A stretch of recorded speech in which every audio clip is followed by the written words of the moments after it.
ये है talks news network और आप देख रहे हैं पॉलिटॉक्स, राजनीति का कच्चा चिट्ठा।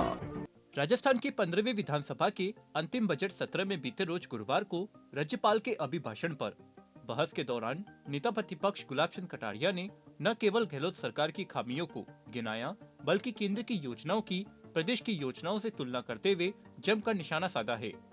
कटारिया ने केंद्र और राज्य सरकार की परियोजना की तुलना करते हुए आरोप लगाया कि प्रदेश की सरकार जाति धर्म देखकर काम करती है, जबकि केंद्र सरकार एक राष्ट्र एक राशन पर काम कर रही है।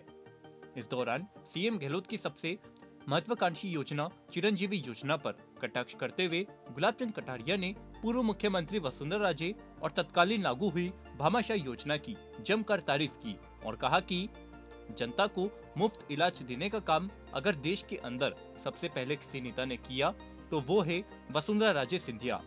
चुनावी साल की शुरुआत में कटारिया का इस तरह मैडम राजे का नाम लेकर खुलकर तारीफ करना सियासी गलियारों में चर्चा का विषय बन गया है।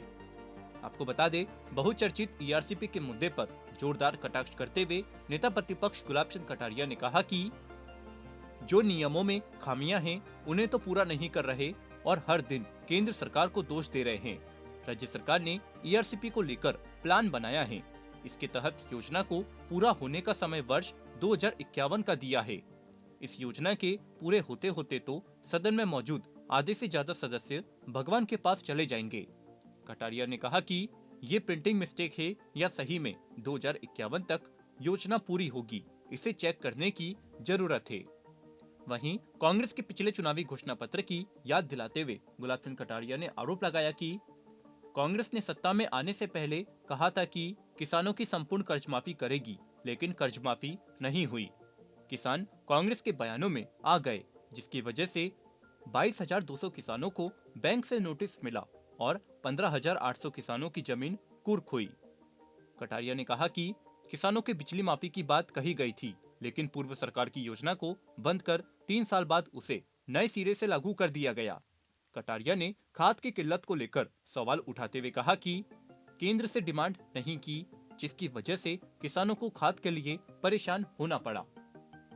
वहीं अभिभाषण पर बहस के दौरान आगे गुलाब चंद कटारिया ने कहा है कि मैं भी इसकी तारीफ करता हूं कि 8वीं क्लास तक के बच्चों को इंग्लिश मीडियम का अवसर मिला, इसको कोई ना नहीं कह सकता। यानी राजस्थान की जनता के लिए बहुत खुश होने की और मन को प्रसन्नता होती है। और महात्मा गांधी का नाम लिया आपने और महात्मा गांधी के नाम से स्कूल शुरू किया। अब तक आपने जो है ना, अब तक ये आपकी बजट घोषणा 19-20 की थी। कब? 19-20। 1700 विद्यालय में एक पद भी आपने स्वीकृत किया हो तो उसकी तारीख बता देना। एक पद भी अगर आपने स्वीकृत किया हो तो बता, और बिना स्वीकृत के किसी भी अध्यापक को आप लगाओगे, वेतन वहां से नहीं उठ सकता, वेतन किसी न किसी दूसरे स्कूल से आएगा। वहीं राजस्थान की राजनीति का सबसे बड़ा मुद्दा बन चुके पेपर लीक मामले को उठाते हुए नेता प्रतिपक्ष गुलाब चंद कटारिया ने कहा कि रीड पेपर के लिए जब अलग जगह डिसाइड की गई थी तो फिर शिक्षा संकुल में पेपर रखने के निर्देश किसने दिए? इसके साथ ही इसमें निजी स्कूल के स्टाफ को जिम्मेदारी क्यों दी गई? कटारिया ने कहा कि बोर्ड के अध्यक्ष को जब दोषी मानते हुए सस्पेंड किया तो फिर उनसे पूछताछ और कार्रवाई क्यों नहीं की गई? कटारिया ने कहा कि डबल लॉक से पेपर निकालने की जांच सरकार ने क्यों नहीं की? कटारिया ने आगे कहा कि शहरी रोजगार योजना में सिर्फ सीएम के फोटो लगाकर धन की बर्बादी की गई है। वहीं मुख्यमंत्री अशोक गहलोत की सबसे महत्वाकांक्षी चिरंजीवी योजना को लेकर आरोप लगाते हुए गुलाब चंद कटारिया ने कहा कि है ना, ये भामाशाह योजना कब शुरू हुई थी? अरे कम से कम एक शब्द तो बोल दो।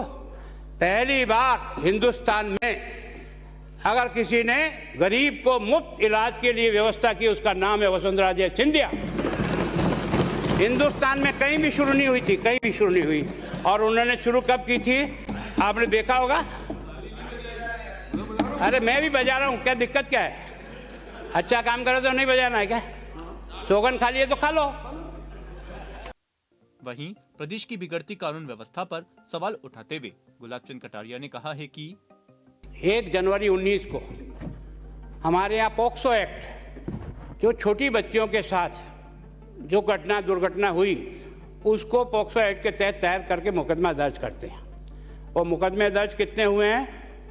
6,467। उसमें से आपने एफआर कितनी लगाई है? 1350, 20%। अगर उसने इतना भयंकर अपराध का किसी पे दोष लगाया तो मुकदमा दर्ज कराओ ना, चलो उसको जेल भेजो जिसने गलत रिपोर्ट दर्ज कराई। लेकिन ऐसे काम को छोड़ देना, इसका मतलब अपराध रोकना थोड़ी चाह रहे हैं हम। अगर उसने गलती की दंड दो, लेकिन मुझे दुख है इसमें जो 20% राजस्थान का एफआर है उसमें 42% एफआर अकेले भरतपुर जिले का है। क्या हो रहा है? और 38% एफआर अलवर जिले की है। माननीय सभी सदस्यों, गहराई से विचार करो इस बारे में कि आखिर ये हो क्या रहा है। सांप्रदायिक हिंसा के बारे में तो सब रिकॉर्ड टूट गए। करौली का दंगा तो सब लोगों ने देखा ना, आपके इन अधिकारी भी जानते होंगे। आपसे स्वीकृति लेकर के जुलूस निकाला था धार्मिक, और एक मोहल्ले विशेष में जाकर के ऊपर पत्थर ही पत्थर दे पत्थर, आपकी पुलिस भाग गई और 2 घंटे तक बाजार जलता रहा। करौली जितना छोटा सा शहर, तुम्हारा एसपी सो रहा था क्या?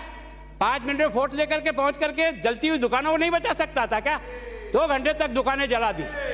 और आपने देखा होगा छेपा बड़ौद का घटना जिस प्रकार से हुई, वो आपके ध्यान में है, आपके जोधपुर में हुई, वो भी ध्यान में होगी।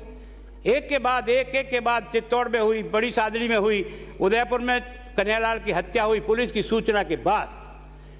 4 दिन तक दुकानें बंद, उसने आदमी ने बंद रखी। एसपी के पास रोया कि मेरे को रोज ये फोन नाम का आता है। वो आदमी आइडेंटिफाई हो गया, उसको थाने में बुला करके समझौता कराया, उसको छोड़ दिया। उसके ठीक 1 घंटे बाद वापस उसको आया कि नहीं तेरा सर कलम करूंगा, और सर कलम हो गया। पॉलिटॉक्स ब्यूरो, जयपुर। ये है टॉक्स न्यूज नेटवर्क और आप देख रहे हैं पॉलिटॉक्स, राजनीति का कच्चा चिट्ठा।